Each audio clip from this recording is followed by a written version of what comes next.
नमस्कार दोस्तों, स्वागत है आप सभी का एक और दिलचस्प कहानी में। मुझे उम्मीद है कि यह कहानी आपको जरूर पसंद आएगी। मेरा नाम पूनम है और मैं बलिया जिले की रहने वाली हूँ। शादी के बाद मेरी जिंदगी पूरी तरह बदल गई। मेरे घर में बस मेरे पति, मेरा छोटा देवर रमन और मेरे ससुर जी हैं। ससुर जी की उम्र काफी ज्यादा हो चुकी है, इसलिए वह ज्यादा चल फिर नहीं पाते और ज्यादातर समय अपने कमरे में आराम करते रहते हैं। मेरे पति अक्सर अपने काम में व्यस्त रहते हैं और घर के सारे काम मेरे ऊपर ही होते हैं। हालांकि मेरा देवर रमन घर पर ही रहता है और जब भी उसे समय मिलता है वह मेरी मदद करने की कोशिश करता है। उस दिन दोपहर का समय था। सुबह से ही घर के सारे काम निपटाने के बाद मैं फर्श साफ करने में लगी थी।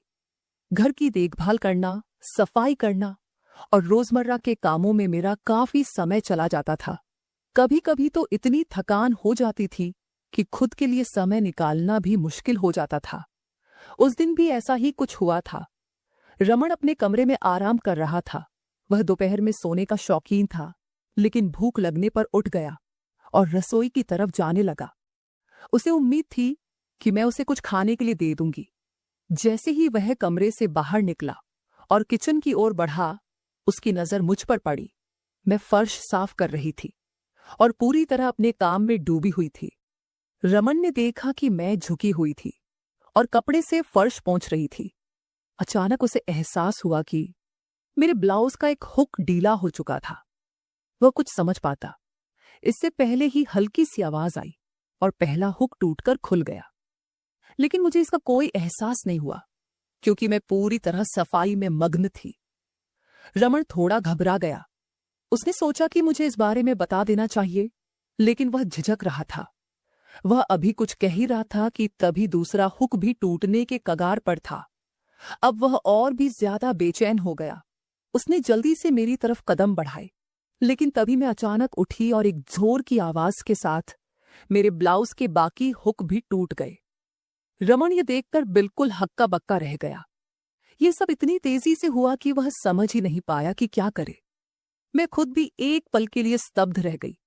जैसे ही मुझे एहसास हुआ कि मेरा ब्लाउज पूरी तरह खुल चुका है, मैंने घबराकर अपना आंचल कसकर पकड़ लिया।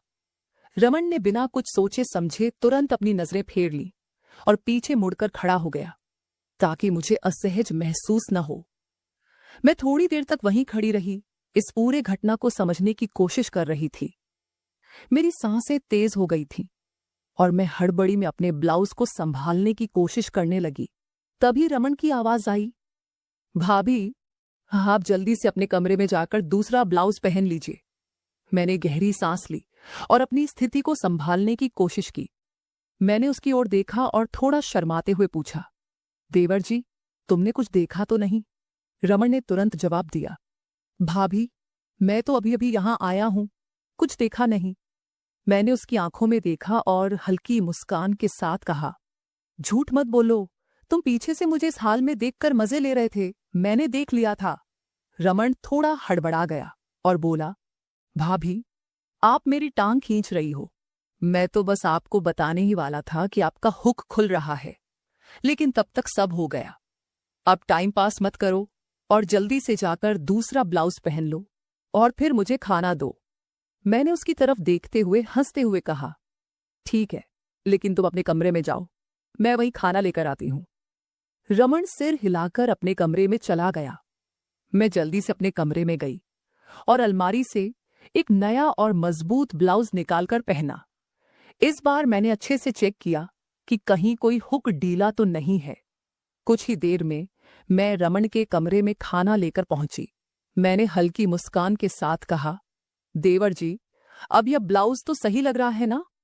रमन ने मेरी तरफ देखा और मजाक में कहा, भाभी, अब आप मोटी हो गई हो, इसलिए अब कोई भी ब्लाउज ज्यादा दिन तक टिकेगा नहीं।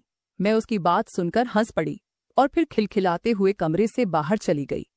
तो दोस्तों, ये थी मेरी कहानी।